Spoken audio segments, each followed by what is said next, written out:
Is this thing on? Welcome back to Big Mouth, and fancy seeing you here in June. A very welcome, my friends, and especially my enemies. Come in, sit down, no touching.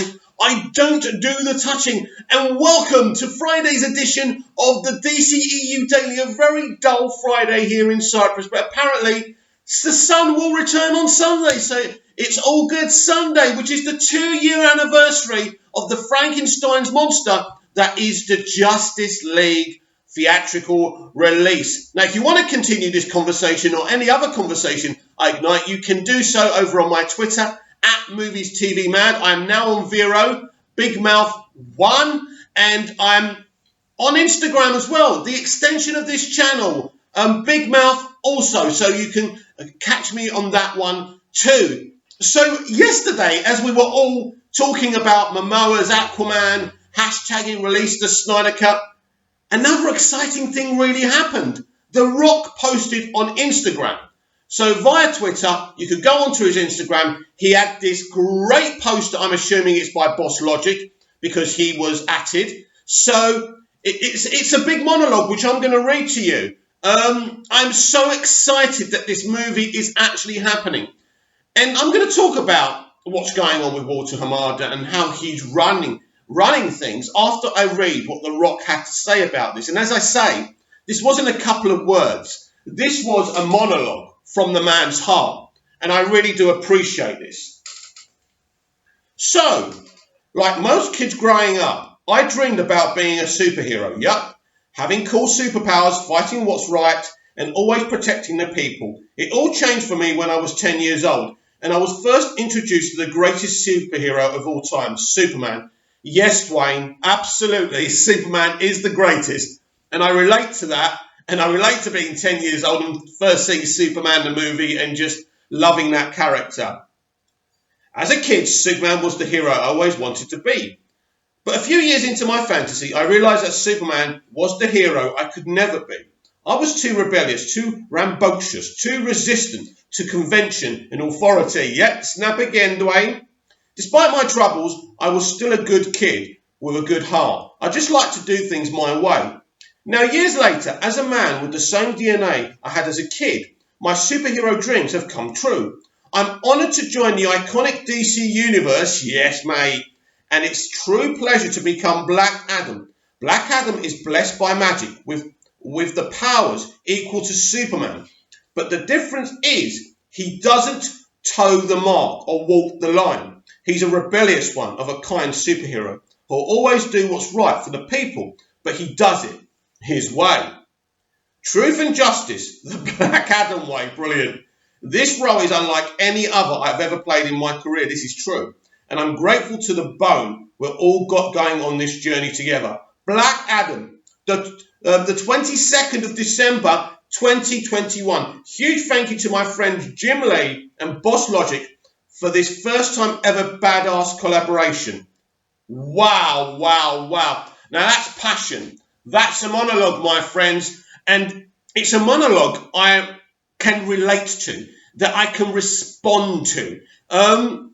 A massive announcement, but what's very interesting about this announcement, and we need to talk about this was posted at the very same time of the release the Snyder Cut event.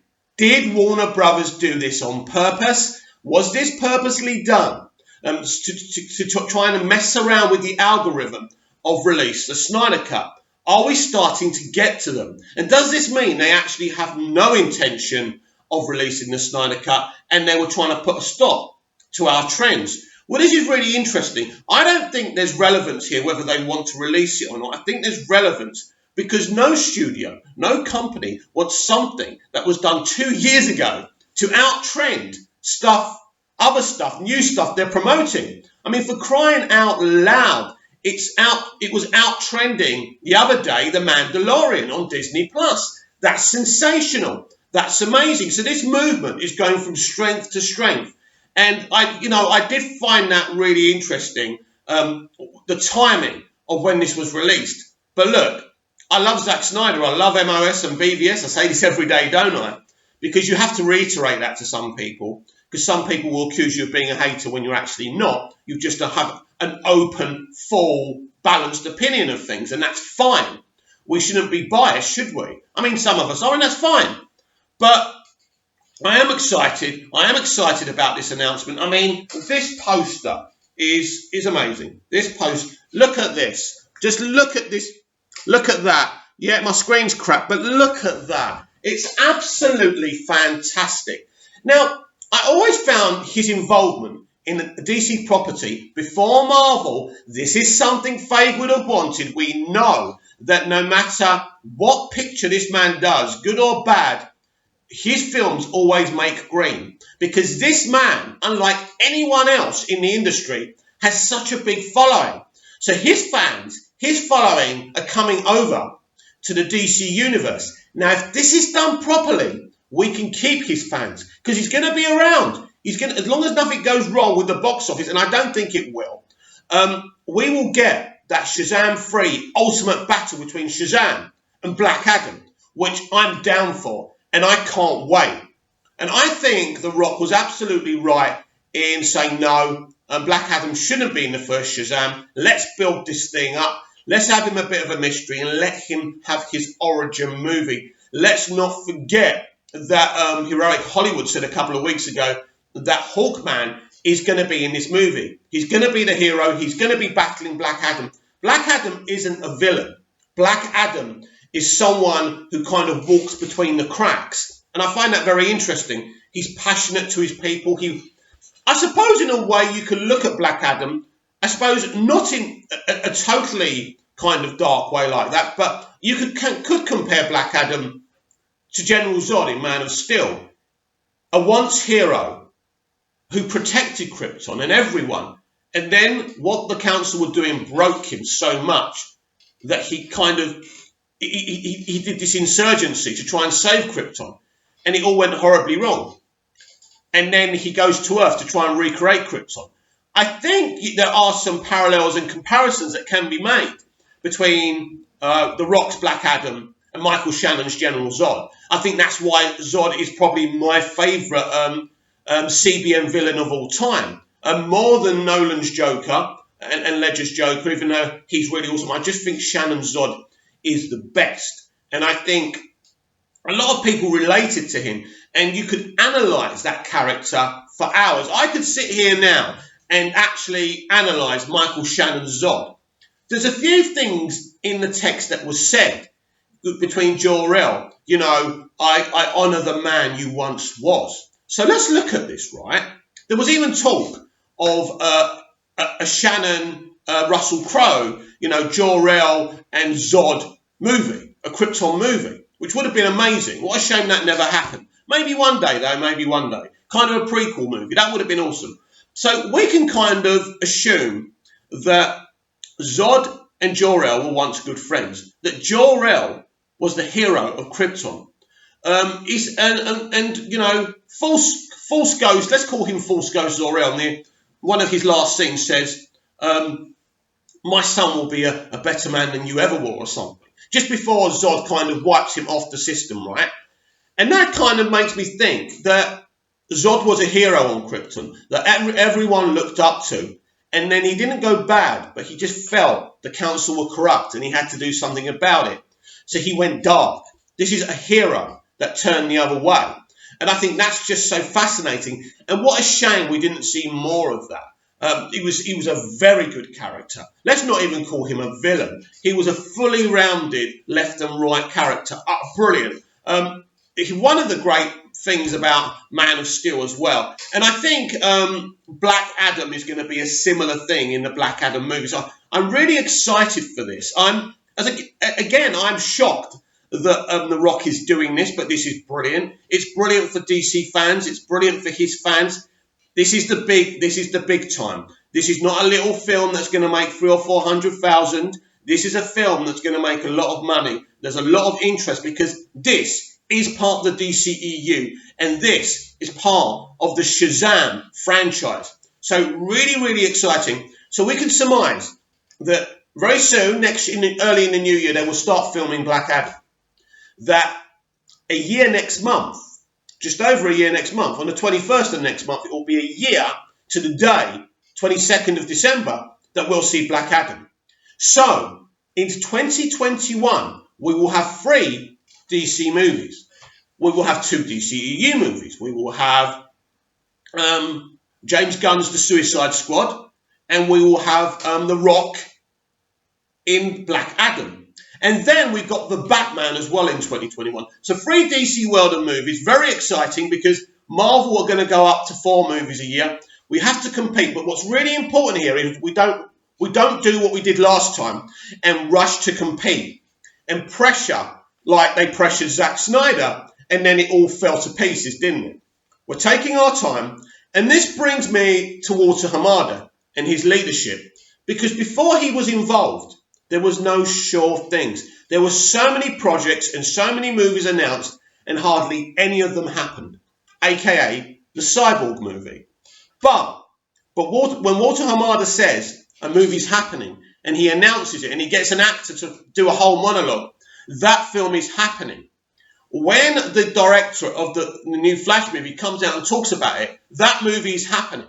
Forget about what's happening in Fantastic Beasts and what Ezra's doing on that. That film is happening. Now, when that's happening, we don't know. He may have to film Fantastic Beasts. He may not be able to start filming The Flash till late next year, but that's fine. That can be a 2022 movie. And then we can look at 2022. I definitely think 2022 is the year we see Superman back. Not necessarily Henry Cavill, whatever they decide to do. But I think 2022 is when we're looking at. I would, if I was a betting man again, because everyone's saying that, I think Abrams will be involved in that. He won't speak about that till The Rise of Skywalker is totally gone. He must focus on that film and promoting that film. There's lots of controversy already. So the poor bloke's got a lot to deal with there as well. I'm a fan of J.J. Abrams. He gets a lot of hate. Some people call him Jar Jar Abrams. But at the end of the day, this is a man who co-created Lost. This is the man who created Alias. This is the man who did The Force Awakens. And I think he did a pretty good job on it. And before people say it was so similar to A New Hope, that's what Disney wanted, not what he wanted. He had to work on a remit of what they wanted, and he did a fine job. JJ's mistake was not remaining with the whole trilogy, and there wouldn't have been no problems. But yeah, I trust JJ Abrams, and I'm fine with him taking over Superman if that's what happens. But we may be lucky here. Zach may be, I did the DCEU Extra yesterday. I read what he wrote. I read to you what he wrote on those posters. Very, very interesting. And the timing of when he wrote that is also interesting. Now, I know he was writing stuff on people's posters. He was writing kind of weird kind of text and little clues. So Zach is a bit like that. He's the one who's doing this. He's encouraging us. Do you remember when people used to say to us, leave the poor man alone? Hasn't he lost enough already? He's not interested about, making films anymore. And that is the opposite of this. It's him who started this movement. But it's so clever. Nobody who's part of this movement, whether that's me or you, actually think that Zach started anything. But he did. He wants to be running the DCEU. He wants to complete his arc. He wants to keep on working on these movies. That's why he asked us to take the white pill or the red pill or whatever and either watch the theatrical cut or go down the rabbit hole with him. And as I said yesterday, I absolutely want to go down the rabbit hole with him. So really excited about Black Adam. That's something to look forward to. That's the future. But what about the Snyder Cut? We had about 50,000 tweets yesterday during the Aquaman hour session. Unfortunately, that kicked off at a time when I was making dinner for me and my dad. So I was like trying to fry up these eggs and bacon and trying to tweet as well. Bit difficult. I tweeted about 3 or 4 times, but I retweeted loads to make up for it. So again, I have to apologise to everyone who did more than me. But sometimes, and I know people keep on talking to me about TweetDeck. I don't get it. I don't understand. But good news, tonight we've got the Ben Affleck Batman hour. This is going to be fun. It's at 8 p.m. UK time. And for me, that's fantastic because I'm fed and watered by then. I'll be totally focused. It's going to be fun. I'm loving doing this. But now apparently there's a Man of Steel viewing party on Saturday, but there doesn't seem to be anything else towards what RT Snyder Cut are trying to do. Now, I'm assuming on Sunday we're doing Henry Cavill. Let me be clear here. We don't ignore Henry Cavill and Superman. He's the main man. So I don't care what you're doing on Sunday when it's the big anniversary. And let's not forget what they did to him. So on Sunday for me, I'm retweeting for the whole day I'm talking about Henry's Superman and Release the Snyder Cut. I don't give a shit. I'm doing it all day. Unless RT Snyder Cut actually tell us or tell me they're doing something towards Henry, I'm not ignoring him. He's the #1 character, and I'm assuming they've got something planned for Superman. Now, they have said that they have something planned for Superman, so that's really, really exciting. It's really dark, the lighting today, isn't it? Horrible. But it's so cloudy out there. So that's what I'm doing, and I'm planning on watching Man of Steel, maybe today or tomorrow, and definitely Batman v Superman. I'm going to watch them back to back. What's great about it, how can you ever accuse Zack of not doing an interconnected universe? He was doing it. Literally, BVS continues straight after MOS. And how awesome is that? These films are beautiful. I don't care if you don't appreciate them. I will never stop appreciating them. And I want more of this universe. I want more. And hopefully we can get Zack back. It's very, very, very exciting.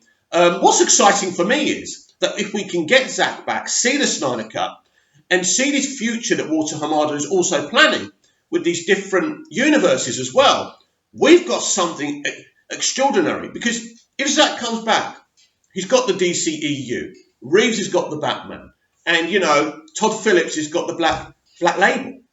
That's 3 different creators running 3 different DC universes.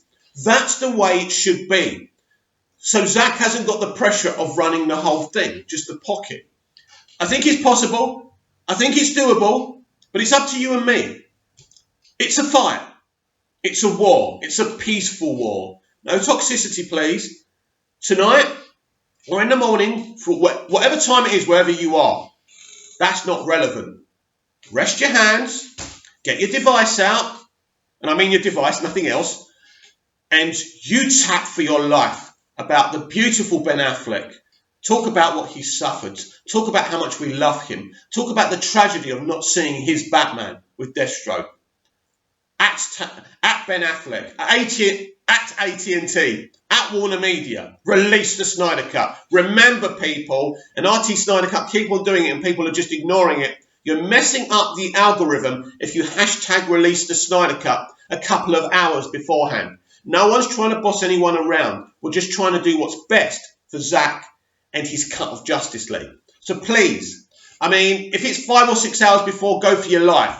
But my advice would be, leave the hashtags alone until the hour starts and then hashtag your life away. And then, as the RT Snyder Cut say, keep on doing it afterwards as well. That's fine. That's cool. So, it's been a fabulous week for me. And actually, I've just gone on, I've just joined Vero yesterday, and I'm going to read something, if I can find it.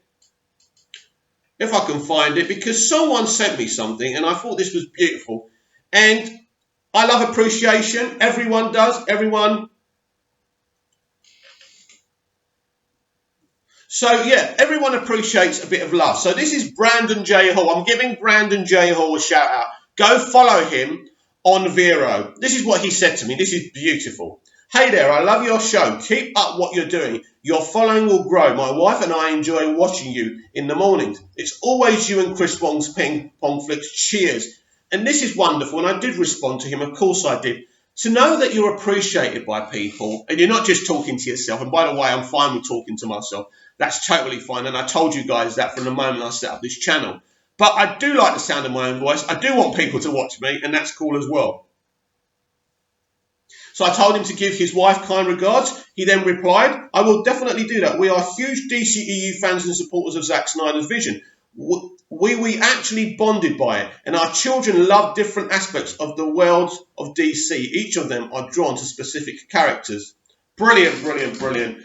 So thank you very much for that, Brandon. And as I say, if you want to contact me on Vero, it's Bigmouth at Bigmouth1, Movies TV Mad on Twitter, and Bigmouth on Instagram. It's a lot to remember, but if you want to see more videos like this, like little 1-minute bite-sized videos, join me on Instagram, Bigmouth. I'm doing different things throughout the day. But what do you think about the announcement of Black Adam? Do you believe that Warner Brothers got The Rock to post it then, or his people to post it then, to interfere with what we were doing? As I said, big companies don't like a movement like us getting so big, but there's nothing they can do about it now. Warner Brothers, the only way you can end this thing is by releasing the Snyder Cut and reactivating Zack Snyder as the leader of the DCEU. He was doing something special, something so unique. No, not like the MCU. Maybe it wasn't going to make $2 billion a throw, but I think slowly but surely people would have come around. Warner Bros., we know you're not a charity, but Zack is a genius. He's a visionary. He's a visionary director and storyteller. We all know this. I'm not angry with you. I love Warner Brothers. I love the new logo, by the way. We want to be together. Do this. Do this. Make us the happiest fans in the world. And we will stick with you. We will make you money. We will promote all your movies. And a shout out to Ben Affleck, who released a trailer for his brand new film, by the way. That's about an alcoholic man. This looks like a really personal story for Ben. So check out that trailer. I forgot the name of the film. And as a big Ben Affleck fan, what I love about Ben Affleck is that him and I forgot his name now, but the other guy he wrote Good Will Hunting with, those two guys came into this industry in a very different way. Normally, there's a lot of nepotism involved, you know. Oh, my dad was famous, or, you know, oh, I like you, I'll get you in. Or if you drop your trousers for me, then I'll definitely get you a role. But that's not how Matt Damon, how can I forget him, one of my favourite actors, and Ben Affleck got involved. They wrote this brilliant screenplay. They kept on pushing it. It was such a good screenplay that Robin Williams loved it. And it was because Robin Williams loved it that they got to do it. And then Robin Williams said, look, I want to play this role. And without Robin Williams loving it, nothing would have happened. But Ben Affleck and Matt Damon are very, very kind of ordinary lads. And it's interesting to see how each of their careers have gone. Ben has struggled at times, there's no question about that. Being cast as Batman is an interesting one for him. I think that was a big break for him.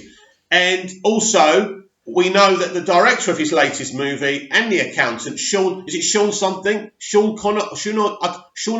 I can't remember his name. Anyway, he was going to direct the Suicide Squad sequel. Now, what's interesting about this is, obviously, this is a director that Ben trusts and knows. Obviously, it was Ben's decision for him to direct that movie. It looks like Ben and Zack Snyder were running this franchise together. What a shame.